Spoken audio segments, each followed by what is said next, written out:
Sowjetenmacht hat Land gegeben, beutet jedwenien Leben. Biro, biro, biro, biro, biro, biro, biro, bijan. Biro, biro, biro, biro, biro, biro, biro, bijan. Bonjour. Les Juifs ont été pendant longtemps ce qu'on pourrait qualifier, en pensant aux frères du roi Richard Cœur de Lion de Jean sans terre. Donc ils ont été un peuple sans terre, un peuple errant, on parle souvent de Juifs errants. Mais à partir d'un certain moment, cette situation a posé problème, aussi bien aux non-juifs qu'aux juifs, et on a cherché des solutions territoriales. La solution qui s'imposait en principe, c'était la Palestine, mais ça n'était pas très facile, et même ça paraissait un peu illusoire pendant longtemps. Donc, tout au long de l'histoire, mais surtout au XIXe siècle, les Juifs ont cherché un territoire, puisqu'il était très difficile d'avoir une vie nationale sans territoire. Les Juifs s'étaient un peu habitués à l'idée d'être un peuple dispersé, mais on a cherché des solutions parce qu'il y avait, dans certains pays, un problème juif, notamment en Russie. Donc David Moulin, dans Territoire de l'exil juif, aux éditions de Claude Brouwer, vous montrez les diverses tentatives qui ont été faites pour sédentariser les Juifs et aussi pour leur donner une vie nationale, leur donner un territoire, d'où le titre de votre livre, car il y a eu plusieurs idées au cours du XIXe siècle pour fixer les Juifs sur un territoire et en faire un peuple comme les autres et non pas un peuple dispersé.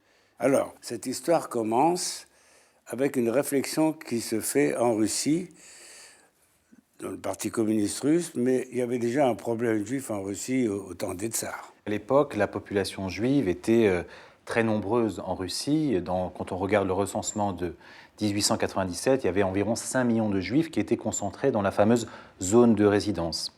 Et au moment, effectivement, de la révolution russe, il s'agissait de transformer la vie des Juifs et de faire, comme on disait à l'époque, du Luftmensch, c'est-à-dire de l'homme miséreux, un sédentaire. Et pour transformer la condition sociale du Juif, ce qui était l'ambition des bolcheviks, il s'agissait de territorialiser les Juifs, donc de les installer sur une terre circonscrite afin de pouvoir transformer leurs conditions sociales. Et c'est en cela que nationalité et territorialité ont été liés par le jeune pouvoir bolchevique. Vous parlez des bolcheviks, il y avait des juifs chez les bolcheviks et aussi chez les bolcheviks, et donc il y a eu plusieurs juifs, notamment Trotsky, puis il y a eu d'autres membres, Kamenev, et il y a eu d'autres membres du Parti communiste qui se sont dit il faut mettre un terme à la dispersion des juifs d'une part, et aussi un terme à leurs conditions sociales. Tout à fait. Puisque le grand problème des juifs à l'époque, enfin que posaient les juifs aux non-juifs, c'est qu'ils étaient concentrés sur des métiers d'échange, commerçants ou artisans, mais ils n'avaient pas de base agricole, Oui.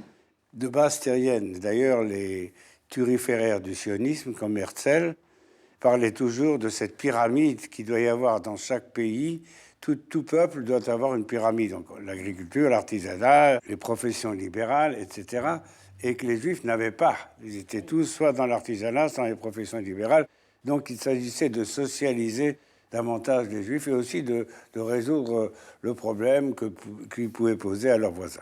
Oui, il faut bien voir également le contexte antisémite de l'époque. Les Juifs étaient massacrés, il y a des pogroms malheureusement très célèbres, comme le pogrom de Kishinev, etc.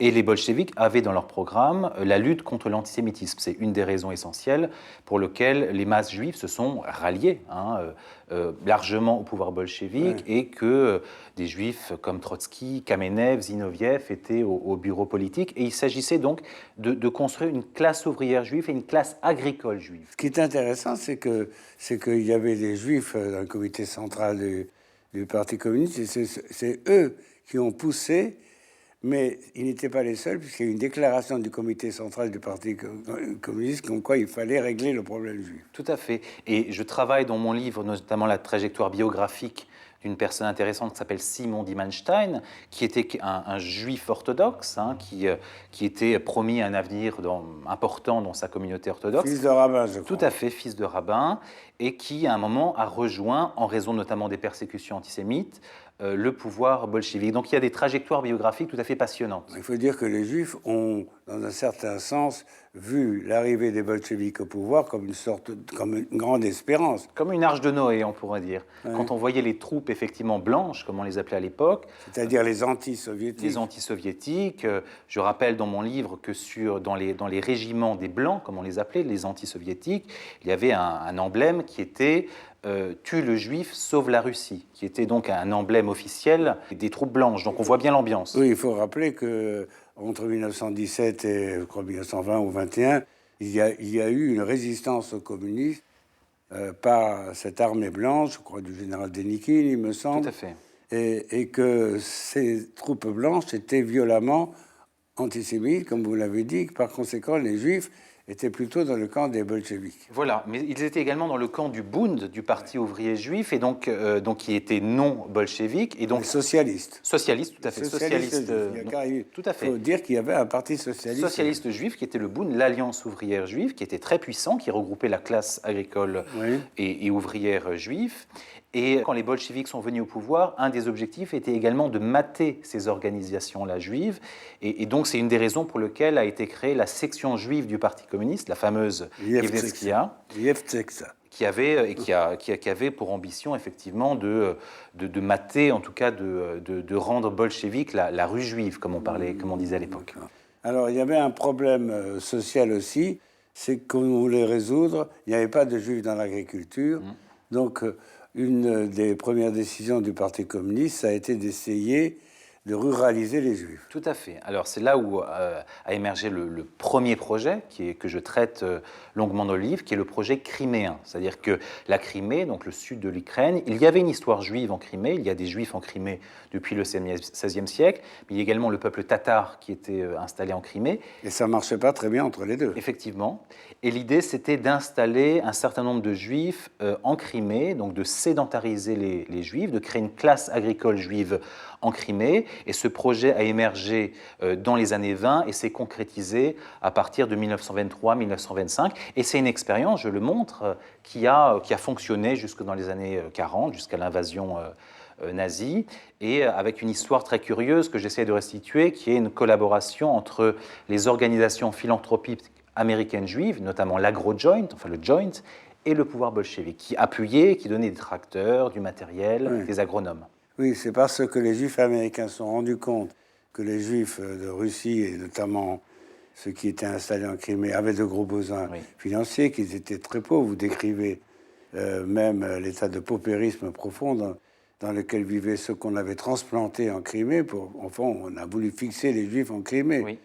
C'était l'ébauche au fond d'un État juif ou d'une nation juive. Et les Américains ont apporté de l'argent. Ça a été probablement une des rares collaborations entre les États-Unis et l'Union soviétique. Tout à fait. Et le Joint, l'organisation américaine la plus puissante, a aidé les bolcheviks pour équiper les Juifs. Et un point qui est intéressant, c'est qu'on voit bien qu'à l'époque, on a du mal à se rendre compte aujourd'hui, la plupart des organisations philanthropiques juives américaines étaient ce qu'on appelait territorialistes et non sionistes, c'est-à-dire qu'elles visaient à aider les Juifs là où ils vivaient, donc en Russie, et non pas forcément à déplacer les Juifs vers la Palestine, ce qui aujourd'hui paraît assez curieux, mais c'était comme ça que ça fonctionnait à l'époque. Non, mais vous savez qu'il y avait quand même pas mal de Juifs qui n'étaient pas sionistes, Absolument. voire antisionistes, pendant le XIXe siècle, parce que la création d'une entité juive, et plus tard d'un État juif, remettait en question leur nationalité, leur identité.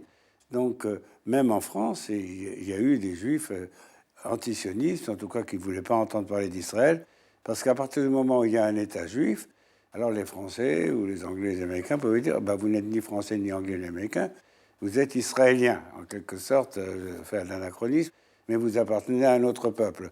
Donc, mais le problème posé, c'était qu'il y avait un grand problème social, il y a beaucoup de paupérisme au sein du peuple juif, notamment en Russie.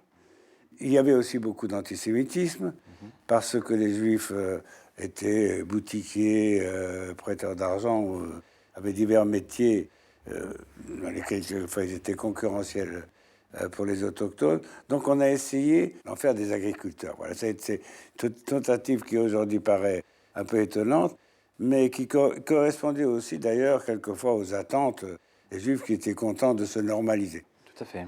Et il y avait aussi cette idée qui n'était pas spécifique au monde juif, loin de là, qui était cette idée qu'on pouvait régénérer un peuple en l'accrochant à une terre, en faisant un agriculteur. Il y avait cette vieille idée d'une hygiéniste, d'une régénération, non seulement physique, mais morale d'un peuple en le transformant en agriculteur. C'était une idée typiquement du 19e siècle et qui s'est greffée, j'ai envie de dire, sur le projet soviétique. Cette idée est même antérieure au 19e siècle, puisque par exemple, le fameux abbé Grégoire, qui a milité pour que les Juifs soient intégrés à la société française, pour qu'on leur accorde la citoyenneté, etc., ainsi que Mirabeau, je crois que c'est Mirabeau qui a écrit un essai pour la régénérescence du peuple juif.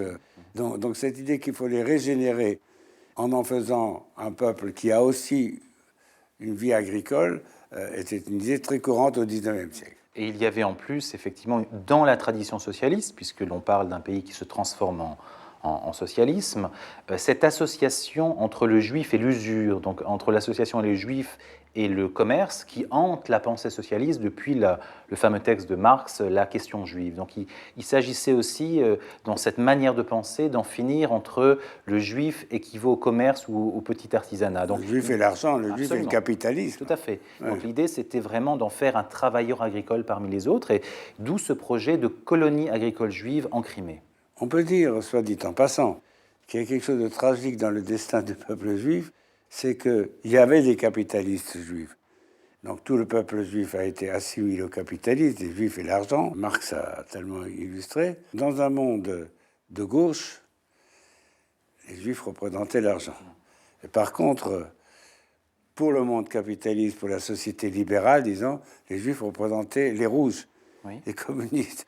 Donc on était mal vus des deux côtés. Effectivement. C'est vraiment c'est une ambivalence absolument extraordinaire. Oui, le terme d'ambivalence est très juste. Il y a un grand historien que je cite qui s'appelle Zvi Gittelman qui parle de la condition des Juifs en Russie comme étant un siècle d'ambivalence. C'est-à-dire à la fois, il ne faut pas l'oublier, l'immense espoir soulevé par la révolution bolchevique pour les Juifs, pour les raisons que j'ai expliquées. Et ensuite, effectivement, cette dialectique de retournement, de répression, puis de terreur, que l'on va voir, non pas véritablement dans le cas criméen, mais dans le cas du Birobidjan, dont on parlera plus tard. Non, on va en parler tout à l'heure. La première tentative, donc, ça a été de fixer les Juifs plutôt en Crimée, où il y avait déjà une forte population juive, et de les ruraliser. Oui. Avec l'appui de l'AgroJoint, qui envoyait des tracteurs, des agronomes, etc. Et ce qui est tout à fait frappant quand on regarde à la fois le développement technologique et économique de cette agriculture juive en Crimée, c'est qu'elle a bien fonctionné et qu'elle était même un modèle de fonctionnement soviétique, parce que il y avait cet appui de mécanisation, etc. Il ne faut pas oublier que c'était l'époque du taylorisme et ensuite du fordisme, et donc il y avait une avance technologique, une avance économique, ce qui fait que, paradoxalement, cet appui américain en Russie bolchevique a fonctionné comme un modèle de ce que j'appelle de collectivisme capitaliste au cœur même de la Russie bolchevique. Et l'on voit même dans des textes de propagande officielle, on voit dans les poésies, par exemple, de Maïakovski, combien la Crimée rurale juive est louée pour son succès. Alors, Staline a voulu mettre un terme à cette expérience. Oui, exactement. Pourquoi ? Pour une raison purement stratégique, qui n'avait rien à voir, évidemment, avec les intérêts de la communauté juive. C'est qu'il faut bien voir qu'au début des années 30, l'impérialisme japonais devient puissant. Et même, on voit les armées japonaises envahir la Mandchourie et non pas attaquer, mais en tout cas pointer leur nez, si je puis me permettre, aux frontières du fleuve Amour, c'est-à-dire aux frontières de l'Est de l'Union soviétique. Or, l'Est de l'Union soviétique est totalement déserté, il n'y a pas de population. Et à ce moment-là vient l'idée de Staline, il faut peupler ces territoires du Pacifique, donc ces territoires à l'Est de l'Union soviétique. Pour freiner l'expansionnisme japonais. Exactement, pour faire un tampon vis-à-vis de l'expansionnisme japonais. Et c'est ainsi que le nationalisme juif va être totalement instrumentalisé pour des raisons stratégiques, et on va exporter, je dirais, des juifs dans cette contrée totalement inhospitalière et totalement étrangère à toute forme d'histoire et de culture juive. Bon, est-ce que ça s'est fait par la force, par la persuasion ou par la propagande ? Ça s'est fait par la propagande, c'est-à-dire qu'il y avait cette idée que il pourrait y avoir enfin un Sion socialiste. On était dans les années 30, et donc un développement du fascisme, le développement du nazisme, la persécution dans un certain nombre de contrées européennes. Et donc cette idée que les Juifs puissent avoir leur propre État et être protégés était quelque chose qui avait du sens à l'époque, compte tenu du contexte européen. Et donc ça a fonctionné, et on a vu effectivement des Juifs, et c'est d'ailleurs la première page, une première de couverture de mon livre, montre cet enthousiasme des Juifs qui en 1928, puisque l'État du Birobidjan a été créé en 1928, partent de manière enthousiasme vers ces contrées inhospitalières. Non, parce que la Crimée, l'expérience n'était pas suffisante et elle n'a pas pu aller à son terme. Elle a fonctionné. Simplement, dans les années 30, il y a eu ce mouvement également de socialisme dans un seul pays, c'est-à-dire que Staline a voulu couper les liens entre l'Union soviétique et les autres pays. Or, comme je l'ai dit, l'expérience criméenne a fonctionné parce qu'il y avait un appui américain. Et donc, à un moment, la Crimée s'est trouvée coupée de ses bases et donc étouffée d'une certaine manière. Et à ce moment-là, Staline a fait jouer son second projet stratégique qui était donc de peupler l'extrême est de l'Union soviétique. Et donc, ces Juifs qui étaient en Crimée et ailleurs sont allés au Birobidjan peupler cette terre. Bon, est-ce qu'on a des statistiques sur le nombre de Juifs qui ont vécu dans ce Birobidjan, qui a été finalement, avant l'État d'Israël, le premier État juif, j'allais dire en Occident, c'est pas tout à fait l'Occident, on est en Asie. Enfin, en Asie, aux confins de l'Europe. Tout à fait. Alors, il y a la propagande et il y a la réalité, c'est-à-dire que quand on regarde les statistiques de propagande, c'est un succès croissant depuis les années 30, depuis 1934-1935. En réalité, il y a quelques dizaines de milliers de Juifs qui ont vécu là-bas. Il faut bien voir que le Birobidjan existe toujours, même si ce n'est plus une région juive. Donc, c'est une région qui a toujours eu une étiquette juive, si je peux parler ainsi. Le yiddish était la langue officielle. On parlait yiddish dans toutes les administrations, dans les bureaux de poste, dans les écoles, mais en nombre de population, il y avait finalement très peu de juifs. Oui, mais alors ce qui est intéressant, c'est qu'on voit qu'on a imposé le yiddish parce que les juifs étaient russifiés et parlaient, en grande partie, ils parlaient le russe. Et c'est absolument incroyable, le régime communiste a imposé le yiddish à ces juifs qui parlaient russe. C'est un point assez passionnant, surtout aujourd'hui où on considère rétrospectivement, avec une certaine nostalgie, que le yiddish était la langue naturelle des juifs. Elle l'était en partie dans l'Europe de l'Est, mais ce que je montre aussi dans le livre, c'est qu'elle était une construction de l'État. C'est-à-dire qu'à un moment, Staline a construit ce qu'on peut appeler une vie étatique en yiddish au Birobidjan, en coupant les juifs des ponts, avec la culture russe et évidemment avec l'hébreu, mais également avec la culture russe. Et donc les Juifs se sont trouvés confinés dans le yiddish, qui est une histoire qui est très peu connue. Or, dans cette situation où il y a des dizaines de milliers de Juifs au Birobidjan, apparaît un antisémitisme d'État. Voilà, c'est qu'apparaît l'époque donc des procès de Moscou, les blouses blanches, donc l'époque des grands procès de 1936, avec cette chasse aux espions, aux traîtres, aux social-traîtres, avec toute cette propagande officielle. Et c'est l'époque des médecins juifs aussi, Absolument. de la chasse. Les médecins juifs étaient accusés, je crois, d'empoisonner leurs malades. On reprenait les vieilles accusations du Moyen-Âge au moment de la peste noire que les juifs avaient empoisonné les puits. C'est ça. Exactement. C'est-à-dire qu'il ne fait pas de doute que Staline était antisémite. Tous les biographes de Staline soulignent son antisémitisme. Lorsqu'il était en conflit notamment avec les mencheviks, il proposait, jeunes bolcheviks, d'organiser un pogrom. Mais à partir de là, se rajoute le phénomène totalitaire et l'idée qu'il faut débusquer les espions et les traîtres. Et donc les Juifs, au Birobidjan, eh bien, ça devient un condensé de terreur d'État, d'une part parce qu'ils sont juifs, et d'autre part parce que beaucoup de juifs sont des anciens bundistes, d'anciens mencheviks et non bolcheviks, et donc ils sont systématiquement soupçonnés d'espionnage et de traîtrise. Donc ça se passe de quelle année à quelle année ? Alors, il y a deux pics de terreur. Le premier pic, c'est 1936. Ensuite, il y a évidemment la guerre. Et 1948 est un deuxième pic de terreur. Et dans le livre, je parle d'un épisode humain pour restituer un petit peu comment dire, l'histoire personnelle que ça a pu donner. Il y a une personne qui s'appelle Israël Emiot, qui était un très grand journaliste polonais,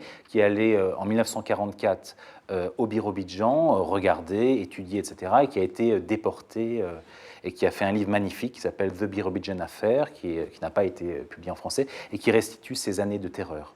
Donc, Staline a fait exécuter beaucoup de Juifs au Birobidjan. Tout à fait. toutes les élites juives, à partir de 1948, les élites culturelles, les journaux yiddish, toute la presse a été entièrement décapitée. Et donc il n'y a pas eu véritablement de fin de l'expérience du Birobidjan, mais cette terreur systématique a fait que, de fait, l'expérience du Birobidjan, à partir des années 50, n'est plus une expérience juive, c'est une expérience administrative. Ça a été une tentative de créer un État pour les Juifs, avant l'État d'Israël.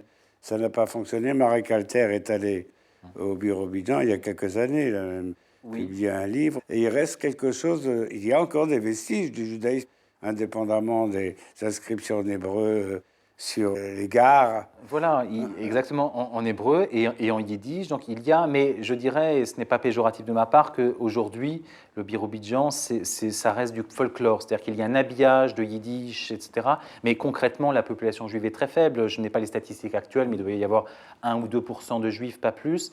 Et je dirais cet échec de créer une véritable vie juive au Birobidjan existe depuis le début, parce que c'est une construction d'État, ce n'est pas une construction de la communauté juive. La seconde partie de votre livre est consacrée à une seconde expérience qui n'est plus de donner un territoire aux Juifs, mais de donner des terres aux Juifs. Ça se passe en Argentine et c'est une expérience extrêmement intéressante dont il reste encore beaucoup de choses. C'est-à-dire, il y a beaucoup de photos sur les gauchos juifs. Voilà qu'en Argentine, qui a eu l'idée de sédentariser les Juifs? Enfin, ils étaient dans les villes, plus exactement, du retour à la terre en Argentine pour les Juifs. Alors, c'est une expérience effectivement extraordinaire.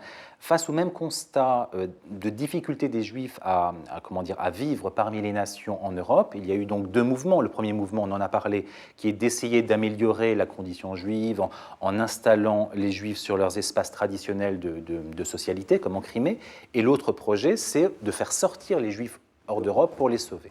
Et donc il y a un homme qui s'appelle le baron de Hirsch, qui était un très grand philanthrope juif d'origine allemande, qui à la fin du 19e siècle perd son fils unique, Lucien. Lucien qui a donné son nom à une école juive à Paris, qui existe encore aujourd'hui, une magnifique école, l'école Lucien de Hirsch. Donc le baron de Hirsch a eu l'idée, pour sauver les Juifs victimes de l'antisémitisme notamment en Russie, a eu l'idée de créer des colonies agricoles. Voilà, de faire du peuple juif tout entier son héritier, selon son expression. Ah oui, et ça. Donc, du coup, il va acheter des terres à l'Argentine, donc des terres vierges, la Pampa. Et donc, il achète des terres et il décide de faire sortir des Juifs hors d'Europe, de Roumanie notamment, de Bessarabie et de Russie. Il monnayait les voyages des Juifs. Voilà, il les monnayait, mais il avait une vision qui est finalement juive au sens de la tzedaka, c'est-à-dire qu'il ne s'agissait pas d'assister les Juifs, il s'agissait de leur donner les moyens de devenir autonomes.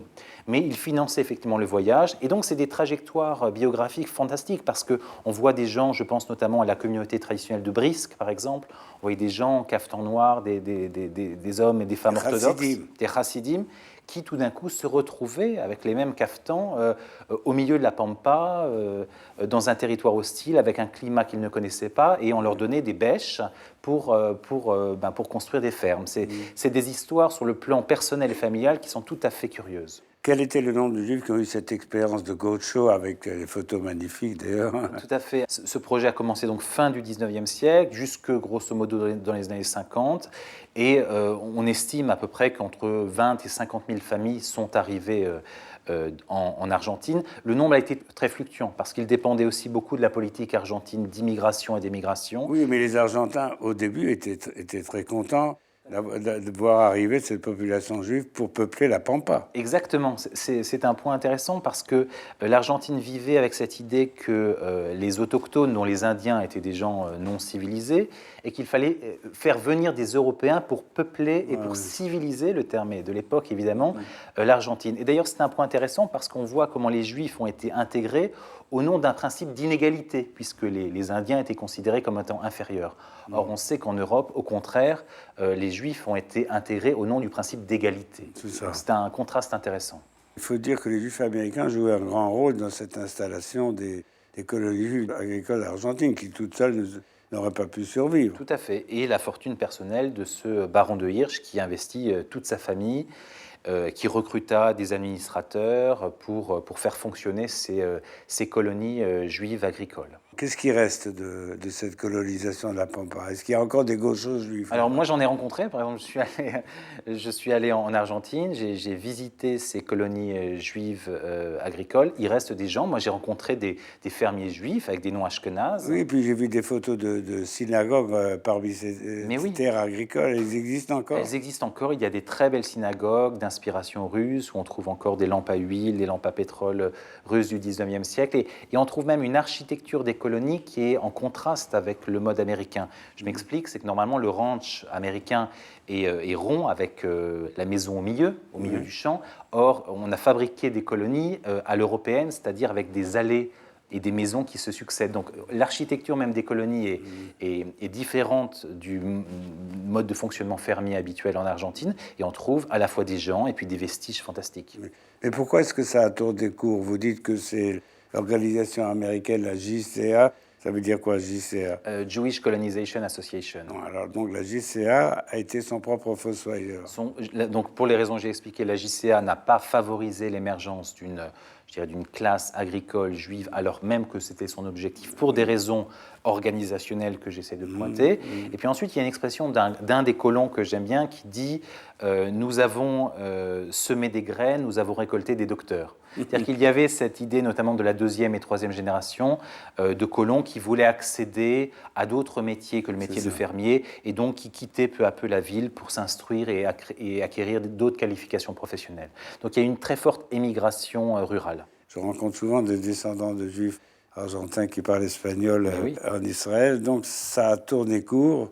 Ça aurait pu être un État juif, comme le Birobidjan. Oui, ou comme l'Ouganda, puisque c'était un des projets. Ah oui, rappelez-nous ce que c'est cette histoire d'Ouganda. 1903, l'Angleterre propose à Herzl de donner aux Juifs le territoire de l'Ouganda. En fait, il s'agissait du Kenya, mais peu importe. C'est resté. On a appelé ça le projet ougandais.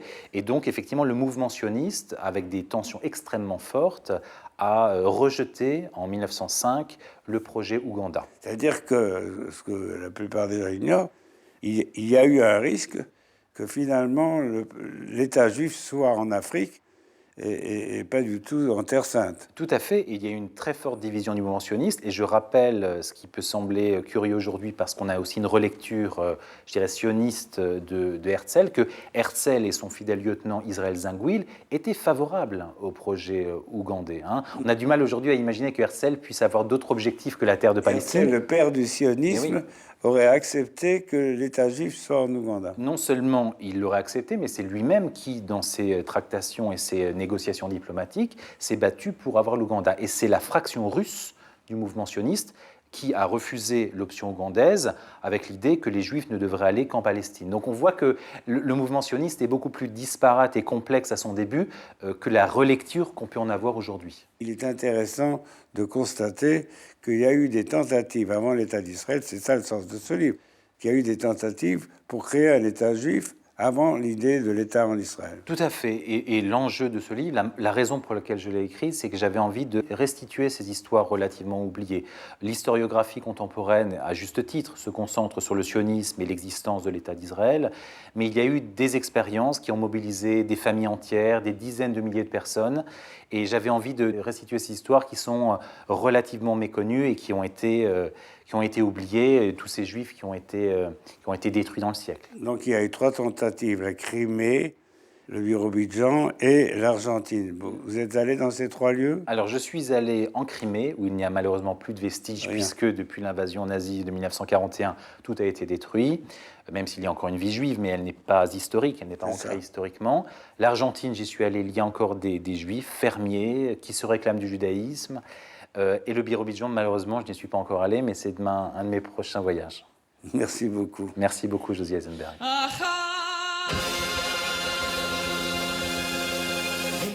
Menachem Mendels tanzen Schwarzke mit Kosaken, na Kosatzke, Biro, Biro.